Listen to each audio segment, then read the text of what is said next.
Bonjour, bonsoir, bienvenue sur la chaîne du Sorcereur et aujourd'hui pour inaugurer la nouvelle année avec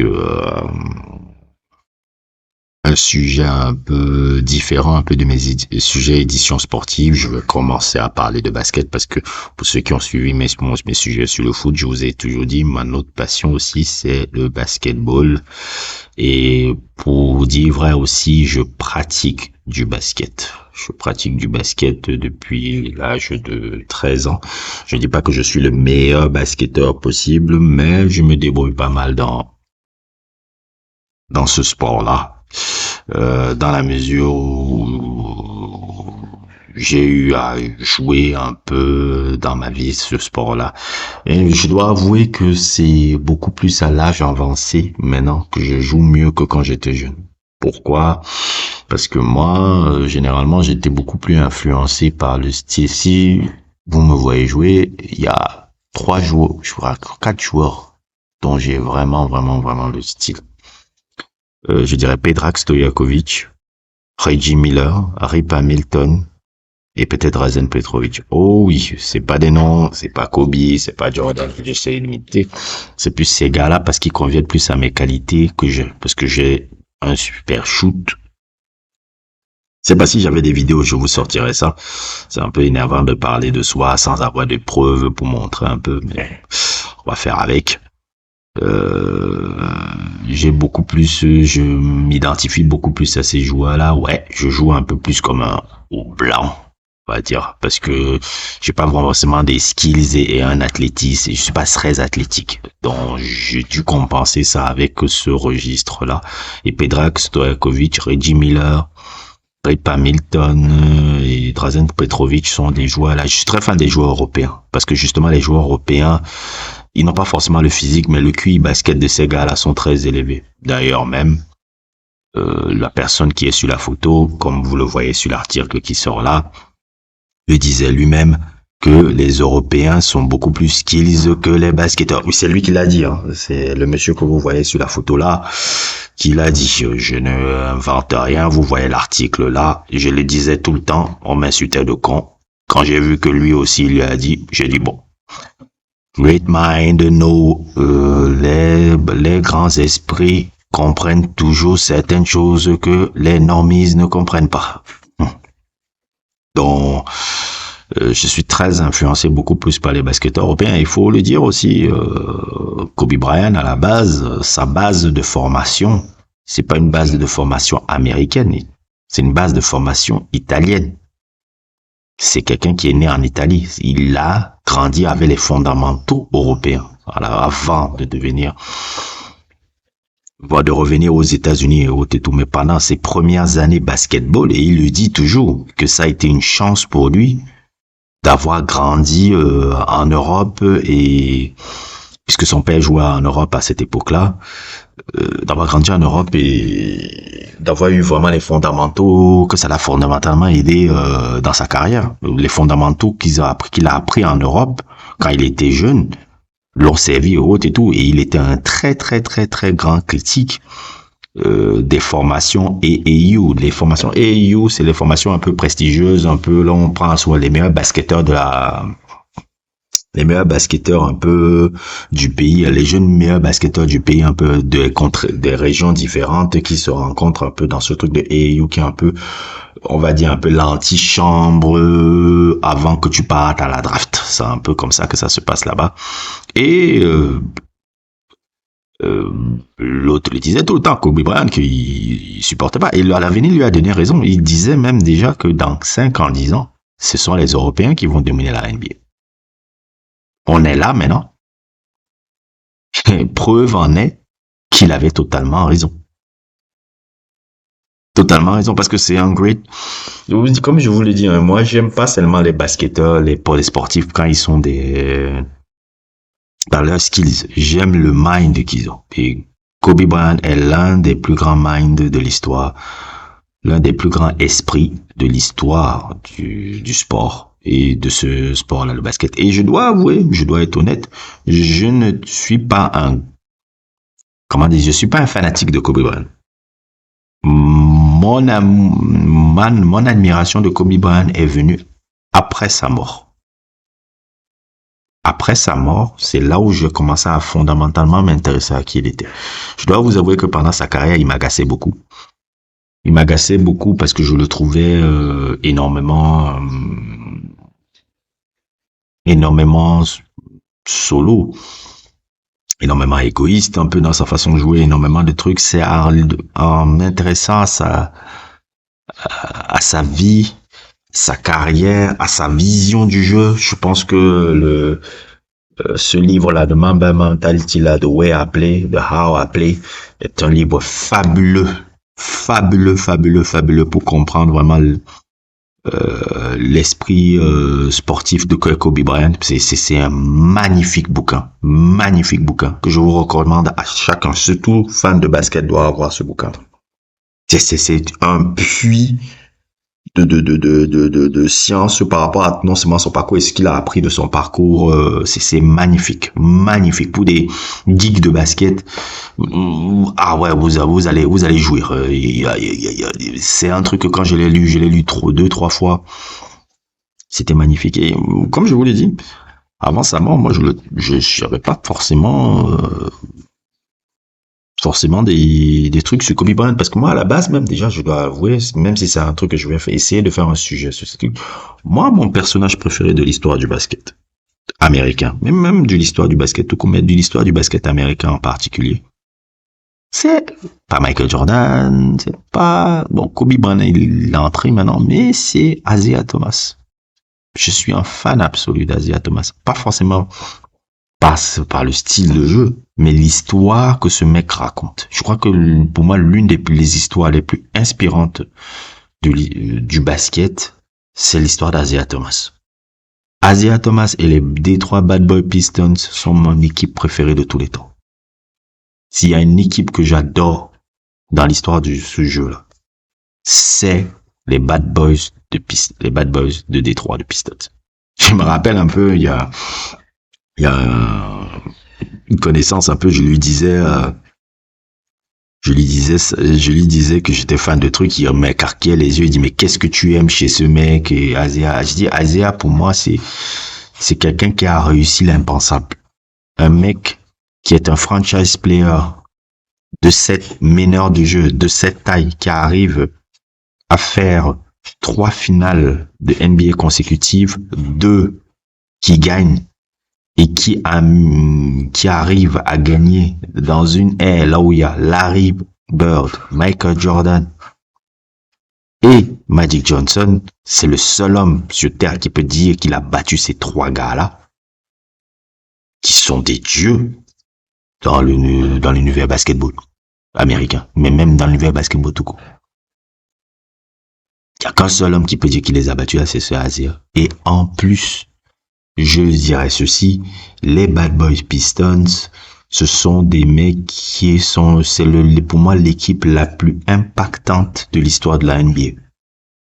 Jusqu'à aujourd'hui, je vois encore des trucs que les Bad Boys Pistons faisaient dans les années 80 qui sont même déjà des prémices même de ce qu'on va voir dans le basket moderne. Je pense par exemple au pick and pop que Isaiah et Bill Lambert faisaient tout le temps. Je le vois maintenant un peu partout là maintenant. Ce sont eux qui l'ont. Isaiah et Bill Lambert qui faisaient tout le temps ça. Je pense aussi à voir comment on appelle ça, un backcourt un peu comme il disait, je sais pas comment l'expliquer en français, un backcourt un peu comme Isaiah Thomas et Joe Dumars. Gagner un titre NBA avec ce style là. Le style là, tu peux le voir déjà avec les Warriors, avec Stephen Curry et Klay Thompson.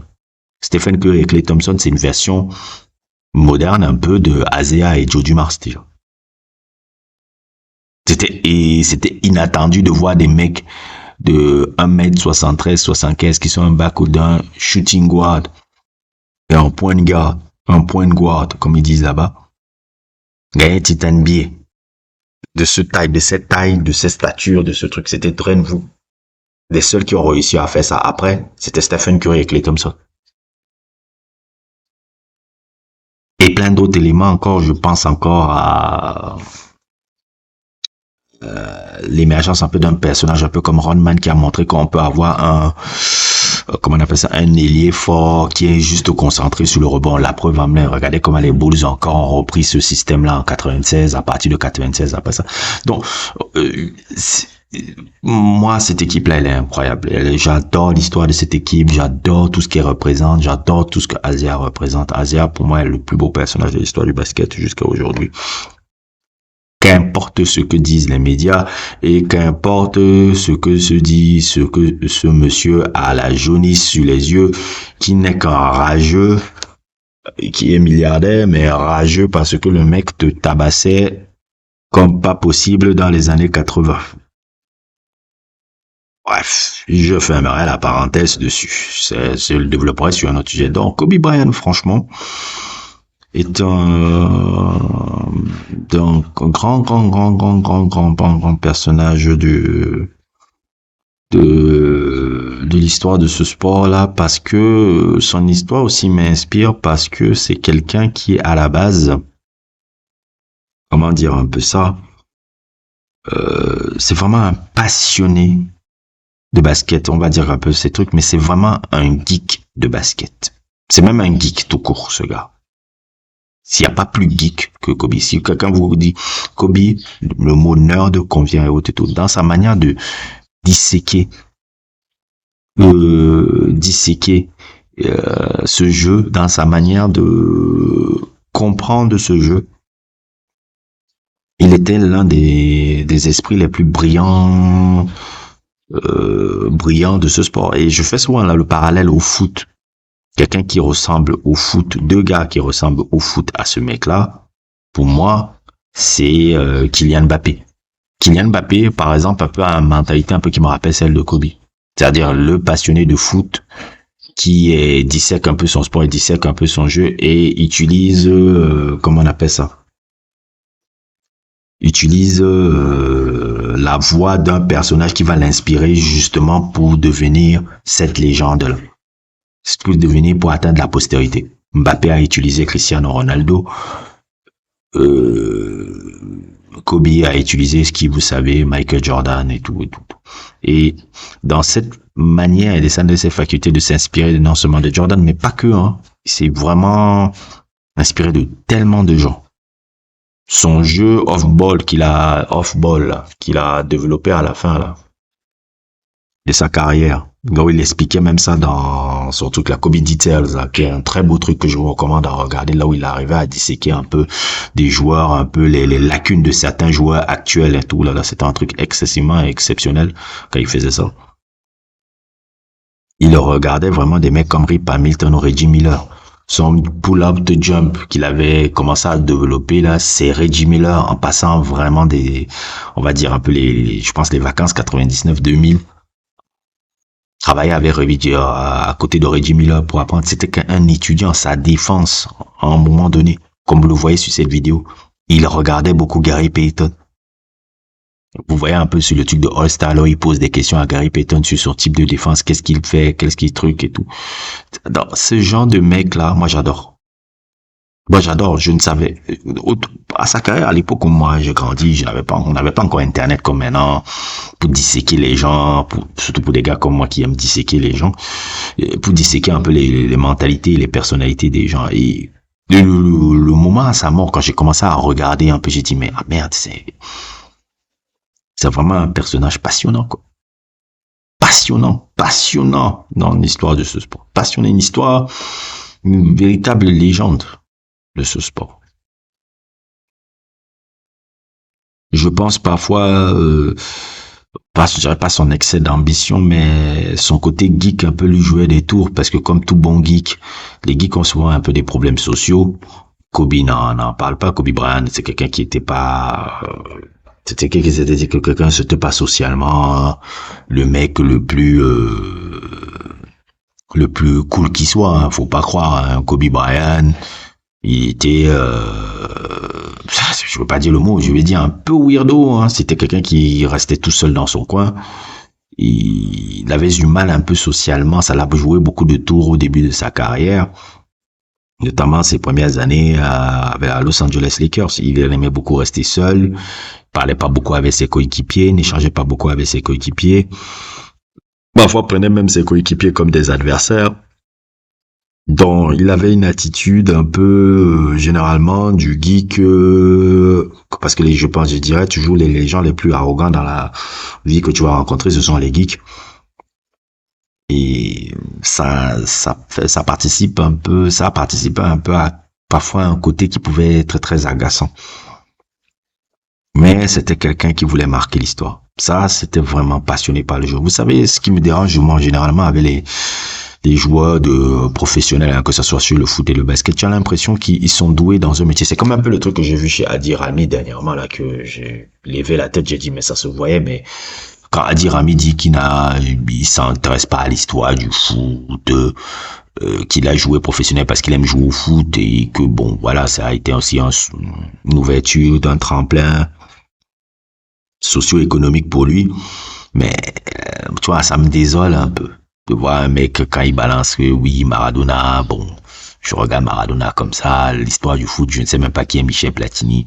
Tu vois, ça me dérange. Voir un footballeur qui n'est pas intéressé par l'histoire du métier qu'il pratique, voir un mec qui n'est pas intéressé par le métier, on va dire, bon, chacun n'est pas passionné par le métier, oui, mais quand tu as la chance de pratiquer un sport comme le foot, le truc qui te donne accès à des choses dans la vie incroyables, je pense que la moindre mesure pour respecter ça, le truc qui a changé ta vie, c'est de t'intéresser un peu à l'histoire de ce sport-là. Quelque chose qui a complètement changé l'histoire de ta vie, tu peux prendre le temps de t'intéresser un minimum un peu à l'histoire de ce sport-là. Parce que pour que tu sois là en train de jouer et gagner des millions, il a fallu qu'il y ait des gars dans le passé pour mettre toutes les conditions pour que tu sois là. C'est pour ça que bon, on me dit, oh, chacun fait ce qu'il veut. Oui, je dis, oui, je peux comprendre que chacun fait ce qu'il veut. Mais moi, ça m'agacera toujours de voir ça. Donc, quand je vous tombe sur un personnage comme Kobe Bryant, qui lui connaissait l'histoire du jeu au bout des ongles, j'adore. Mais c'est de ça que c'est, comme on dit l'autre, c'est de ça qu'il s'agit. Je ne peux qu'adorer un gars comme ça. La mort de Kobe Bryant m'a vraiment fait prendre conscience de qui il était. Je dois vous avouer que même certains aspects de sa mentalité, je l'ai appliqué un peu dans ma vie de tous les jours. D'ailleurs, même ça, je ferai une anecdote là. Il y a un moment donné, je travaillais dans une agence là, qui s'appelait Agence Tram là. Tout il y a quelques années. Et je m'étais un peu, souvent, on venait là-bas, donc à l'époque où je travaillais là-bas, je dirais pas les directeurs, ils étaient un peu interloqués que je vienne. Elle me l'a pas dit directement, mais elle a dit à un des mecs qui travaille là-bas, ouais, Jean-Jacques, il vient toujours tôt, il bosse toujours. Si elle écoute cette vidéo, elle va connaître exactement l'anecdote. Je pense qu'elle va écouter la vidéo et elle va comprendre. Oui, Jean-Jacques, il vient toujours tôt. Il vient, il ne parle même pas, il va directement bosser, il vient 3 heures, 4 heures avant les autres, bosser et autres. Parfois même ça la gênait un peu, elle disait même, oui, il faut que tu attendes les autres avant de venir bosser. En fait, c'est une mentalité-là, que j'ai pris là, que je commençais à faire. C'est parce que j'imitais Kobe Bryant, en fait. Si elle écoute ça, si j'imitais ce mec-là venait 5 heures, 6 heures avant, travaillait 5 heures, 6 heures, avant les autres, avant qu'ils ne viennent, avant que ses coéquipiers ne viennent bosser. Moi, j'ai été marqué par ça. Un mec qui venait 5 heures, 6 heures, qui se lève à 5 heures. 5 heures, il commence déjà à bosser. Avant le début des entraînements.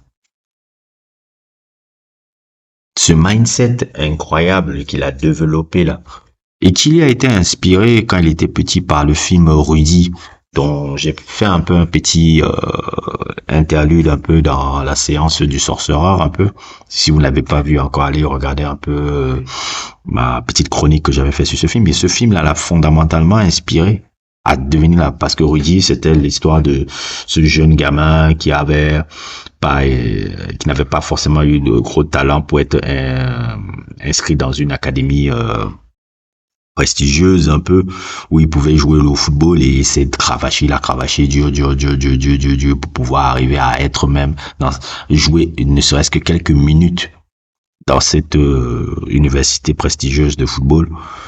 Kobe Bryant a été marqué par ce film, il a été marqué par ce gars, il avait une énorme admiration pour l'histoire de ce gars et ça a inspiré son mindset.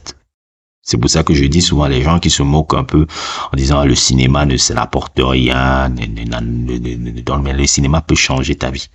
Regardez ce film-là, comment ça a impacté la vie de ce jeune gamin-là et regardez ce que ça a donné, juste parce qu'il a vu ce film.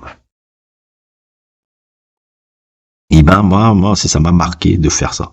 Je me suis dit peut-être dans ma vie si je commence à implémenter un peu ce genre de truc qu'il fait, je me donne un peu des standards de performance par rapport à ce que je veux trouver au travail. Et quand je vois même encore comment mes anciens collègues l'admiration que mes anciens collègues, même si je travaille plus là-bas, mais l'admiration que mes anciens collègues ont pour moi maintenant, je pense que c'est par rapport à ce degré de performance que j'arrivais souvent à venir tôt.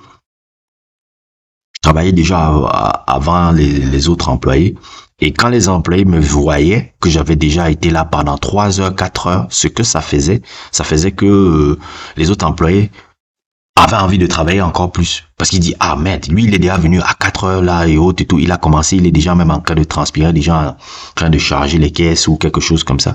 Car moi, il y avait quelqu'un qui m'a fait l'anecdote, il m'a dit que ça m'a marqué ça. Ça m'a marqué ça. Maintenant, quand je viens dans cette agence là, quand il y a souvent comment dire un peu les boissons, des trucs, souvent on me dit non, tu n'es pas obligé de payer, toi tu prends ça gratuit, toi, parce que j'ai gagné leur respect par rapport à ça. Et ça, c'est Kobe Bryant qui m'a inspiré ça. C'est son mindset. J'ai dit je vais appliquer ça. En voyant comment on a appliqué ça, j'ai dit putain, ça marche. Ça marche vraiment. C'est ce qu'il avait fait en 2008 là. Aux Jeux Olympiques. Vous vous rappelez aux Jeux Olympiques quand il est venu, il y avait l'anecdote qui disait que les mecs, ils venaient à l'entraînement, ils le voyaient déjà en transpirer en sueur à 7 heures du matin, qu'il était déjà là depuis 3 heures. Les mecs ont commencé à le suivre, à venir à 3 heures maintenant à l'entraînement là. Et moi aussi en faisant ça, j'ai voulu inspirer créer le même effet avec les coéquipiers, mais mes collègues, pour créer vraiment cette dynamique là, pour que ça booste les troupes quand on doit bien performer sur le travail quoi. J'utilise des codes de sportifs. Venez toujours tôt, 3 heures même avant revenir 3 heures avant ton boss. Anticiper déjà même ce que on va faire sur ton travail. Tout ça, c'est ce que la vie de Kobe t'apprend ça. La vie de ce gars-là t'apprend ça. Et c'est à sa mort que j'ai compris ça. C'est malheureusement à sa mort que j'ai compris ça. C'est un fabuleux joueur de basket, fabuleux truc, un footwork incroyable. Je pense même que le footwork de Kobe Bryant était même plus abouti même que celui de Michael Jordan, parce qu'il avait beaucoup plus poussé là. Comme lui, il n'avait pas une détente comme celle de Michael Jordan incroyable, il a développé un footwork de malade. Et je dois vous avouer que ces séances de footwork m'ont beaucoup aidé dans les vidéos de footwork qu'il fait, m'ont beaucoup aidé vraiment aussi dans mon jeu au basket, notamment aussi parce que je pense que en termes de footwork, il a fait quelque chose de génial. Il est parti étudier avec Hakeem Olajuwon. Avec Hakeem Olajuwon, qui est pour moi, je pense que l'un des basketteurs avec le footwork le plus beau à voir. C'est Hakeem Olajuwon. C'est littéralement une danse quand tu le vois faire son footwork. Comment il développe son footwork, c'était incroyable et Kobe Bryant travaillait beaucoup avec lui. Mais quand je vois un peu des mecs comme Giannis qui ont essayé de beaucoup bosser pendant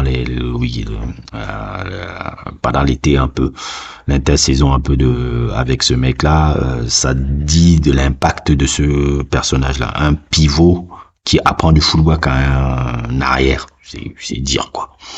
Donc Kobe Bryant, c'était vraiment un personnage incroyable de l'histoire du basket. J'ai pas envie de vous parler de ses grandes lignes. Ouais, il a gagné en 2000, 2001, 2002, 2008, 2009. Je vous parle du personnage un peu en globalité. Dans sa vie privée, le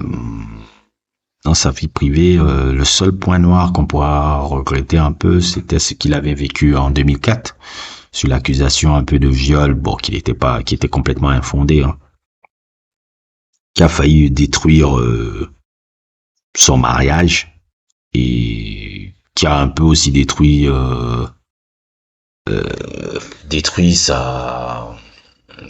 l'image qu'il avait donnée. C'est à partir de là, parce qu'il faut comprendre quand Kobe Bryant sort, l'image qu'il avait, c'était une image un peu darling, oui, boy next door, nanani, et concentré juste sur le jeu. Et après ça a valdingué, il était devenu ennemi public numéro 1. Et je pense aussi que c'est à partir de là parce que je pense que ça c'est une autre aparté que je veux faire. Kobe Bryant, pour moi, il a eu deux gros rivales. Je dirais Tim Duncan, mais celui qui est son plus grand rival, et peut-être le gars qu'il a le plus envié dans sa vie, c'est Allen Iverson. Allen Iverson est le plus grand rival de Kobe Bryant. C'est celui que Kobe Bryant a le plus envié. C'est celui que Kobe... Il en a eu plusieurs. Il a parlé de Tracy McGrady. Il en a parlé de beaucoup de gars. Vince Carter, Tracy McGrady aussi a été quelqu'un qui était son ami d'enfance aussi parce que Tracy McGrady traînait beaucoup avec Kobe Bryant quand ils étaient excessivement jeunes.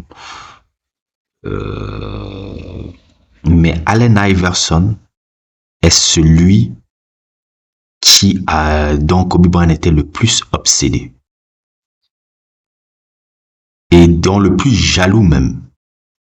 Allen Iverson avait tout ce que Kobe Bryant n'avait pas. Et quel était ce truc-là? Allen Iverson avait le cœur de la communauté noire. Et Kobe Bryant, pendant très longtemps, n'avait pas forcément le cœur de la communauté noire. Pourquoi? Parce que le profil de Kobe Bryant est un peu un profil atypique. Né à Philadelphie, grandi en Italie, d'un père basketteur, donc de statut social aisé, revient aux États-Unis, à un côté pas trop dans le hood, pas trop dans ces codes-là, très geek, très image très policée. Bref. Alors que Allen Iverson est tout l'inverse. Allen Iverson, c'est l'homme qui a changé la NBA. Je parle en termes d'impact culturel. Par exemple, je dirais toujours ceci. Hein, Allen Iverson a beaucoup plus d'impact que Kobe dans la NBA. Pas sur le jeu, mais culturellement. Culturellement, Allen Iverson... Quand tu vois les joueurs NBA là avec les tatouages, les nattes, comment ça s'appelle là, le sleeve là même là, que même Kobe Bryant a apporté à un moment donné pour rendre hommage à Allen Iverson quand il avait arrêté sa carrière, pour rendre hommage à son plus grand rival.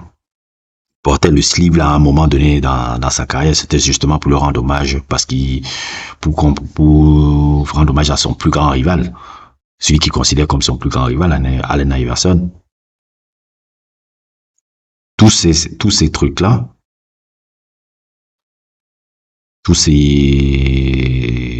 faisaient que Kobe jalousait. Qu'est-ce qu'il a fait là-bas? Le premier élément qui fait que Kobe jalousait Allen Iverson, c'était quoi? C'était le fait que quand lui, il est arrivé à la draft, il est parti numéro 1. Allen Iverson était numéro 1 de la draft et lui, il était numéro 13. Deuxième chose qui faisait que Allen Iverson, Kobe Bryant jalousait Allen Iverson. C'était quoi? Kobe Bryant est né où? Sa ville, son cœur est où? Kobe Bryant, c'est pas Los Angeles, hein. Son cœur n'est pas à Los Angeles. Hein. C'est comme Michael Jordan, son cœur n'est pas à Chicago. Le cœur de Michael Jordan est en Caroline du Nord. Caroline du Nord, c'est le cœur de Michael Jordan. Donc, tu demandes quel est le plus beau moment de Michael Jordan, il va te dire la finale de NCAA 84, là où il marque son shoot décisif là en finale NCAA là contre les Georgetown de Patrick Ewing. Il va lui parler de ça. Il va pas parler de 1, 2, 3, c'est 6 titres NBA. Il va te parler plus, lui va te dire plus Dean Smith que Phil Jackson. Jordan va te parler plus de Dean Smith que Phil Jackson. Et Kobe, son cœur, lui, il est où? Son cœur, c'est Philadelphie. Il aurait voulu jouer. Quelle franchise il aurait voulu jouer? Il aurait voulu jouer à Philadelphie. Quoi? Son père a joué à Philadelphie. Il est natif de Philadelphie. C'est un natif de Philadelphie. Oui, après, il a grandi en Italie, mais après, il est revenu à Philadelphie. C'est un enfant de Philly. Regardez-le même là. Comment il est en train de sauter comme un gamin là sur cette vidéo que sa femme avait prise là sur quand les Eagles gagnent le Super Bowl là. Les Eagles, c'est une équipe de Philadelphie, de football américain de Philadelphie. Regardez comment il est comme un gamin là. Philadelphie, c'est là où il avait tout son cœur était à Philadelphie. Il aurait voulu jouer pour Philadelphie. Jamais pour les Lakers. Et Allen Iverson avait Philadelphie. Et 3 autres éléments encore. Imagine, quand Kobe Bryant commence sa carrière NBA, hey, c'est pas la maison dans la prairie. Hein. Il ne vient pas là, quand il quitte du lycée à NBA, là, en marquant 30. Il ne commence pas comme LeBron James, là, en marquant les 20, 25 points par 20 points par moyenne par match. Non, c'était 2 points. C'était 2 points, il marquait même pas beaucoup, il était même pas totalement titulaire. Ces 3 premières saisons sont compliquées, hein, de Kobe Bryant. Del Harris, là, qui était le coach de l'époque, ne l'aimait pas. Il ne l'aimait pas du tout. Et pas du tout. C'est pas la maison dans la prairie, oh là là, il vient là, 25 points prodige. Non. Celui qui avait ça, c'était Allen Iverson. Mais le problème, pourquoi on ne médiatisait pas tellement Allen Iverson? David Stern ne supportait pas l'image d'Allen Iverson. David Stern et Allen Iverson ont eu des problèmes, mais jusqu'à où tu en vois.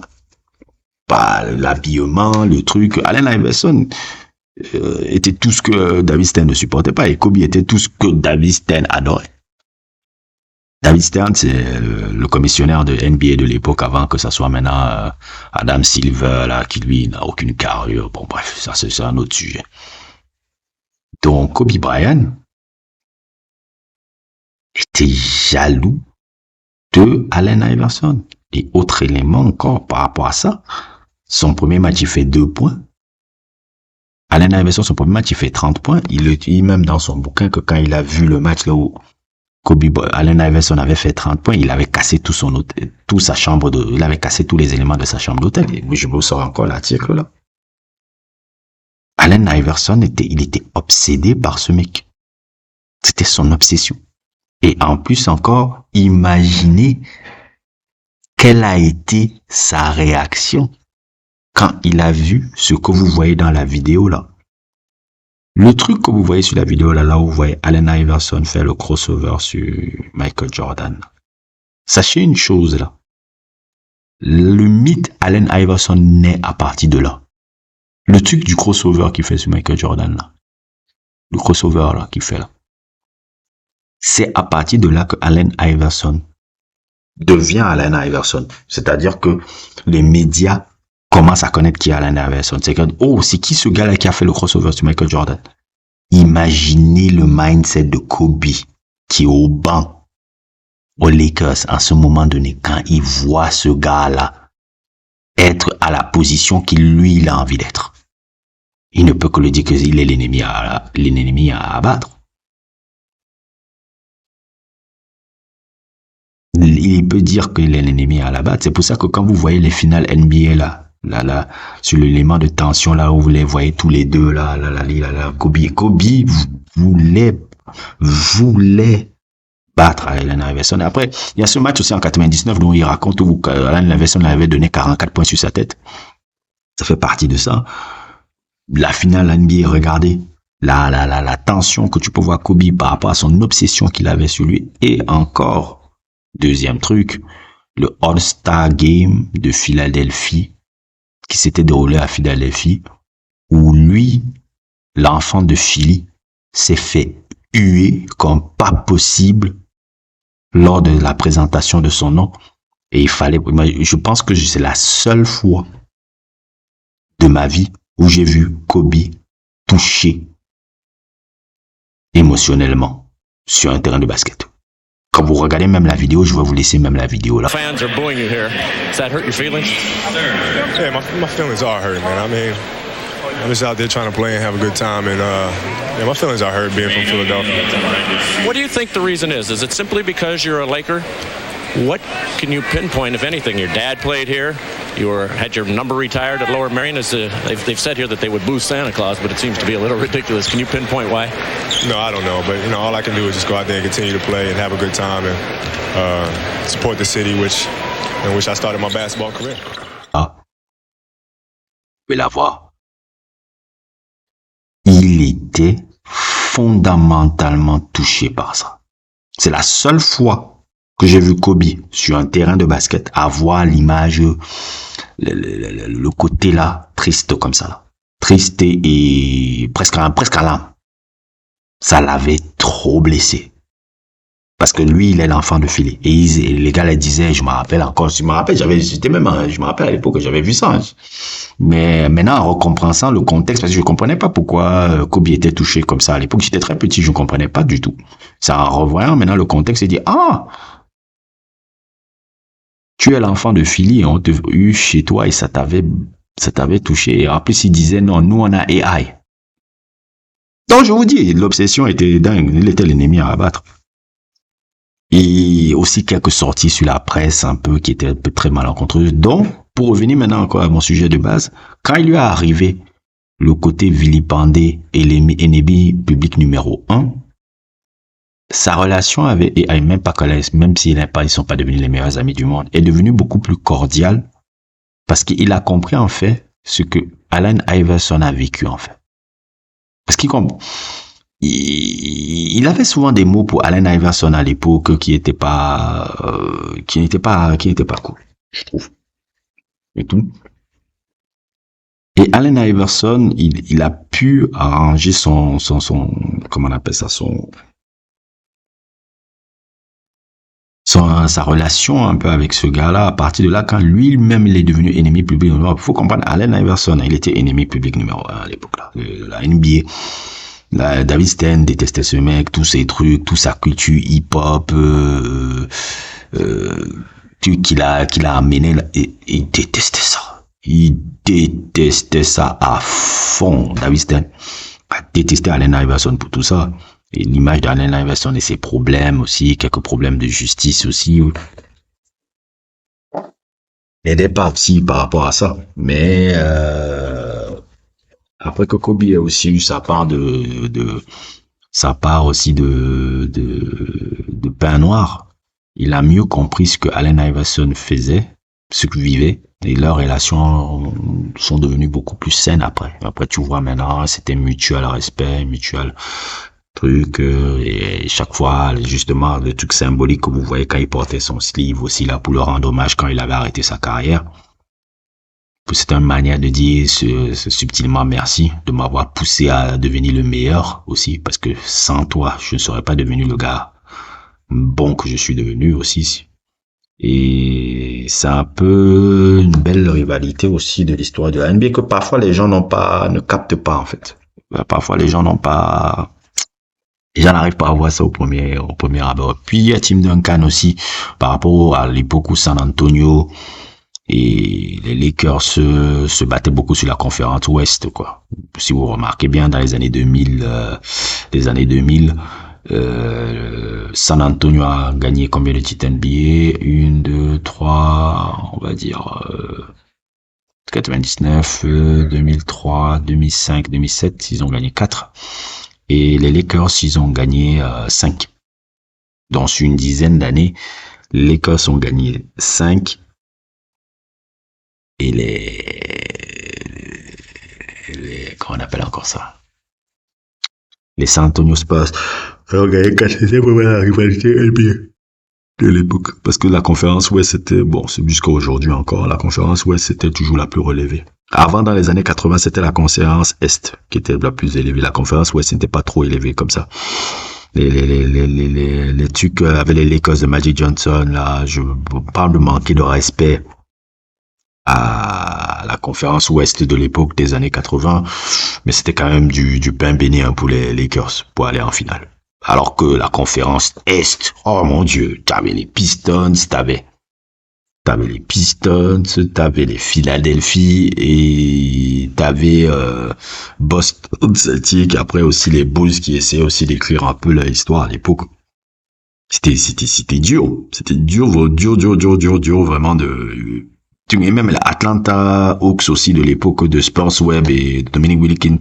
C'était pas facile à jouer, ces gars-là. C'était beaucoup plus relevé dans les années 80. Après, ça s'est renversé un peu dans les années 2000.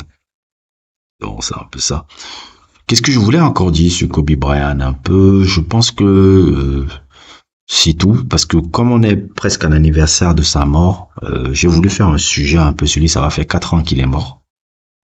J'ai voulu faire un sujet global sans entrer en profondeur sur certaines choses en faisant, comme je vous l'ai dit, j'aime pas les délits Wikipédia un peu, je trouve ça un peu creux. Je préfère dire avec mes mots et avec ma pensée ce que j'ai vu un peu globalement sur le personnage qui est vraiment un grand personnage de l'histoire du sport, que je dois avouer que j'apprécie même beaucoup plus que Michael Jordan. Beaucoup plus sur les deux plans. J'ai beaucoup de... Michael Jordan est un immense champion, mais humainement, j'ai toujours eu du mal avec ce gars. Et Kobe Bryant est un immense champion que j'ai découvert et compris sur le tard. Et que humainement, je kiffe beaucoup, malgré l'image sportive qu'il a voulu renvoyer, en fait. Il a renvoyé parfois une image sportive qui n'était pas...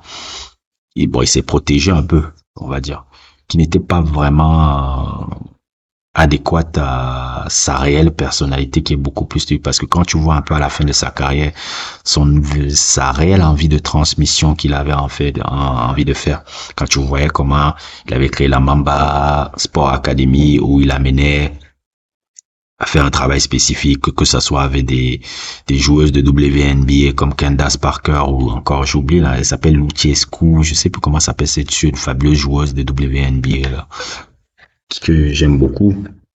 Et aussi des mecs comme Giannis, des mecs comme Jamal Murray, des mecs comme De'Aaron Fox, beaucoup de joueurs, hein. Et quand tu vois un peu tous ces joueurs qu'il a réussi à parrainer, même Jason Tatum, à un moment donné aussi, a fait un travail spécifique avec lui.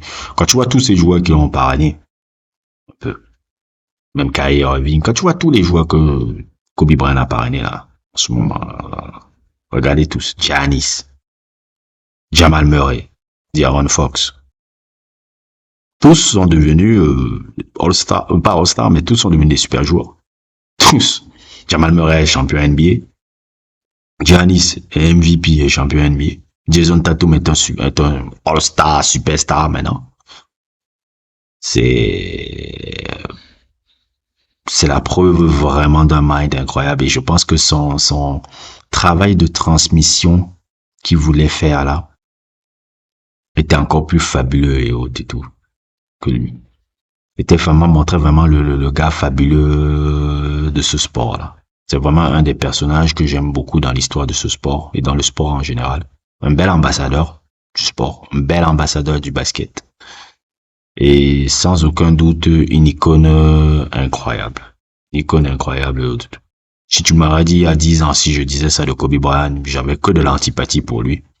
Mais j'avais pas compris qui était le personnage. Et maintenant, en comprenant mieux le personnage, je ne peux qu'avoir de respect et de l'admiration pour qui il est. Pour qui il était plutôt. N'hésitez pas à liker, n'hésitez pas à vous abonner et à plus pour d'autres aventures.